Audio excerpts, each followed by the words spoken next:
Stark Raving Totals. Really sorry about the delay. We're having some big technical difficulties. Actually, it's across the board. It's not just Sportsbook Review. There's some internet issues going on worldwide. But fortunately, we were able to get it back up. Here we are, back at it again, Stark Raving Totals. Let me just make sure this is getting broadcasted correctly. It looks like it's up okay. Hold on, making sure everything's clear on my end. So just give me 1 second. It's been a weird first week running this show, as sometimes it's just, I don't know, it just goes up and down, I guess. It's just the internet. What can you do? All right, so just checking everything. All right, so for you guys, welcome to the segment. This is Stark Raving Totals. This is where we talk about totals across the board in sports. Right now we're focusing on the NBA, and we're 5-0. We've had 5 segments here on YouTube, and we're 5-0. Last one was really lucky. We had Toronto, Cleveland over the total, and they should have gone over easy. I didn't know Toronto was going to score 18 points in the fourth quarter, and I didn't know they were going to miss, their last, 10 shots or something like that. It was stupid. Like, they didn't score the last 5 minutes, so we got overtime and we got lucky, and we'll take it.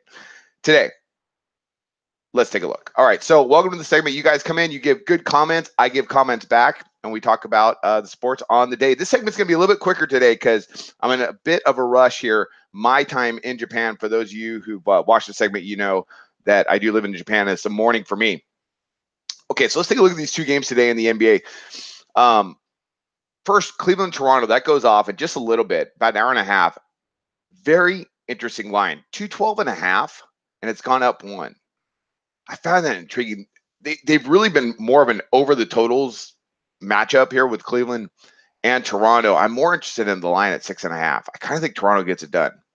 I looked at that game for a while, like that. The game they just played, the pace was good. Neither team shot particularly well. Both teams shot just around 42%. And from distance, they were a little bit better. Cleveland was good, 40% from distance. And man, they both got the line quite a bit, 52 times overall. I couldn't decide. I couldn't decide on this game. I think right now it's at 213. That seems just about right. So interesting, last time these two matched up, the line was at 217. It dropped all the way down to 213 just before tip. We had them at 215, and we just got over. But it should have gone over the whole way. Anyways, I digress. We're going to look at the Philadelphia-Boston game. And then you guys come in and give some comments, and I will comment back to you. Excuse me. So let's check this out. Oddsmakers came out with a 207. It's now at 205.5. A little bit of a steam move here because right now the public is all over the over, but the line's dropped. Why has the line dropped? I think that's fascinating. I'm going under. I'm going under the 205.5. I don't think they get there. I took a really hard look at that game. Actually, I watched the game. I thought Boston was fantastic, and they were lights out. I mean, they ended up at 218 points. Boston, they shot out of their minds. They shot 48% overall, and they shot 48.6% from distance. I mean, that's ridiculous. When we look at them on the season at home, they're good. I mean, they shoot 37% from distance. And Philadelphia has been a good team across the board defensively. They don't get enough props, I don't think, for how good they are on the defensive end. Statistically wise, they're one of the top 5 teams across the board. They're a really good defensive team. They do like to push tempo, which makes people, want to back the over, and they can get really hot sometimes too. They were mitigated from beyond the arc. Boston did a great job. Philadelphia shot under 20%, 19.2% from distance. Now, they're going to shoot a little bit better than that today, but let's not forget Boston's the #1 team in the NBA in defending from beyond the arc. They're just really good. They're a really good defensive team. A lot of people right now, I think they're on Philadelphia at that -4.5 because that line is bananas. I mean, Boston beats them by 16, and then now all of a sudden Philadelphia is favored.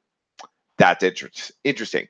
But I think the premise would be the fact that Boston is probably not going to shoot as well as they did, and Philadelphia is going to shoot a lot better. The pace was okay.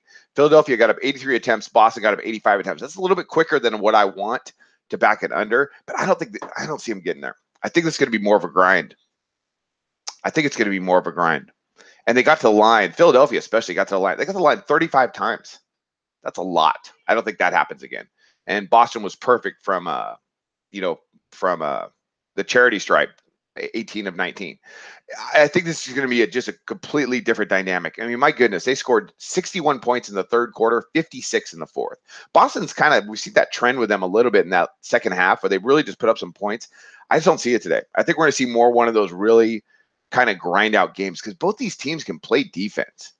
I mean, they really can. I mean, you look at them statistically this year, and we're just talking about two good defensive teams. Now, I backed the over in that first game. I can't remember if that was on a segment or not. No, it wasn't. I personally had them on the over, but I'm going against that this time. Philadelphia, they're number one in opponent shooting percentage in the league. They're number two in defending from beyond the arc, 34.6%. So Boston's not shooting 48% again.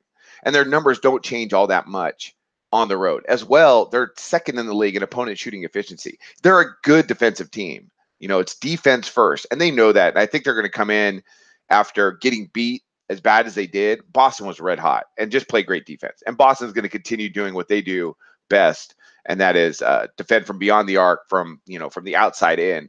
And I think we're going to see under the total. So I'm going to take under the total here. Again, don't forget, we've been absolutely red hot. I mean, we're 5-0 as we change this segment from the Facebook Live page to the YouTube Live. And we're going to go ahead and take a shot here under the 205.5 with Boston and Philadelphia. And if you go over, if you want to back the over, I have no problem with that. It's probably a pretty good call. All right, so what do you guys got for me?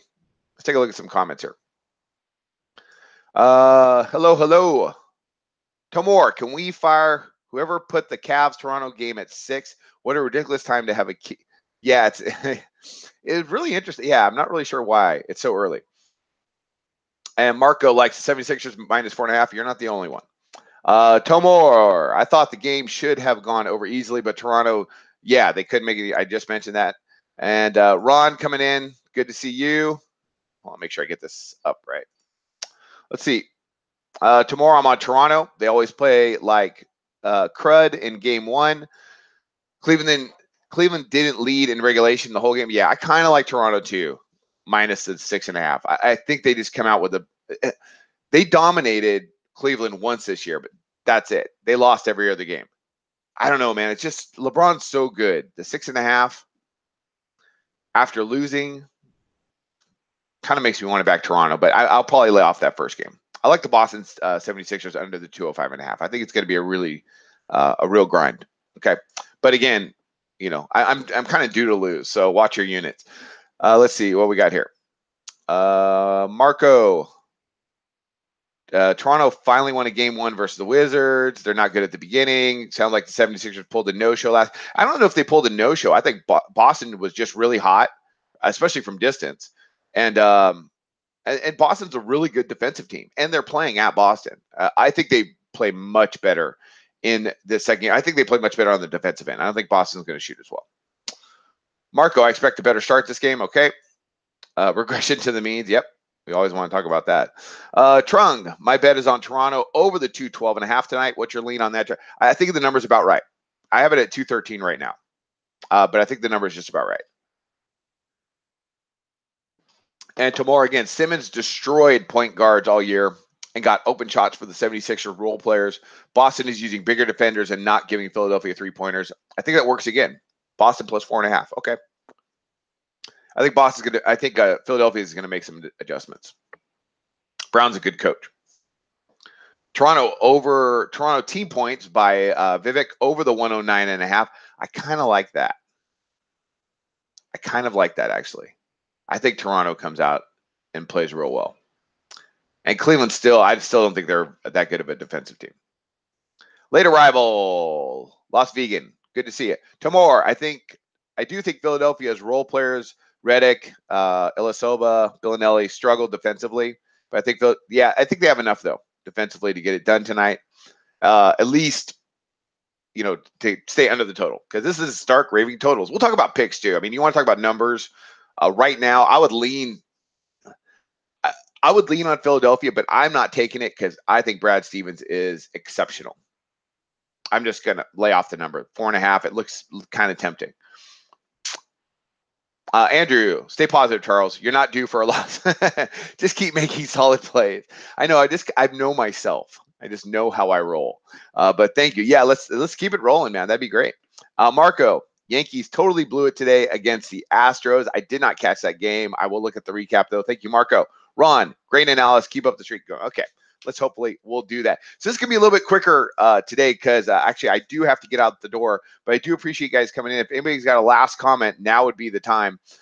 Please like the video. Please share the video. So again, this is Stark Raving Totals, and I got to keep reminding you guys because it's kind of a little bit of a wonky schedule here. We go Tuesday, Thursday, Saturday, Sunday, 4:30 Eastern. Please tune in. I really want to get this segment rolling a little bit. It's a lot of fun. I try to comment back to everybody that comes in. So please come in and give a comment. Let me check out if I can get comments up here. Okay, I'm still having some problems with just some little technical things. It's not a giant deal. Again, guys, this is it for me. So I'm going to go ahead. If you got some I got some last comments here real quick. So you like both games under for the NBA? I like the Boston 76ers under. That's from Andrew at 205.5. That Cleveland-Toronto game, I think that's a tough one, man. I don't know. I just don't know how that's going to roll. Cleveland has picked things up defensively in the playoffs, but I still don't think they're a very good defensive team. I don't know. I think that's a tough call. Odds makers I think are dialed in on that one. It's a tough number. I don't think there's really any value either way. And let's see, Ron, any thought on the Houston-Utah next game? No, but I lost on that game yesterday. I took when Houston was down about 16, I took them on a live play to win straight up. And then when they got up, they were up like 75-71. I almost went the other way with it, but I decided now Houston's going to win. But Utah, resilience. So I ended up losing a live play on that one. And Christian, counting on you. Trung, what happens when you have a play and you're not on that day? Well, I play. I mean, I'm a handicapper. I play every day. So you don't catch me. I don't know. I don't know how to answer that, Trung. And is there any way you can put on your opinion on the days you're not on? I don't know how I would do that because I don't have Twitter. So you'll have to catch me Saturday, 4:30 p.m. Eastern. And tomorrow, I got some last comments here. Okay, here we go. I think Philadelphia will focus on Boston's three-point shooting. Well, yeah, because they shot 48%.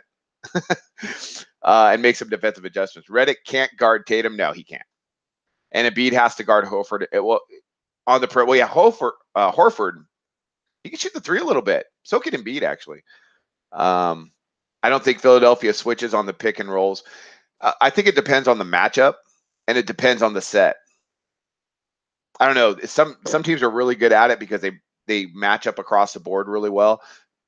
I think it depends on the personnel you have involved in that pick and roll. And Punisher, what are your thoughts on 5-point teaser Raps Philly with Raps Philly over Raps 207? I'm not a big teaser guy, so I'm gonna Punisher. I just don't really know on that. I personally don't like teasers because I think.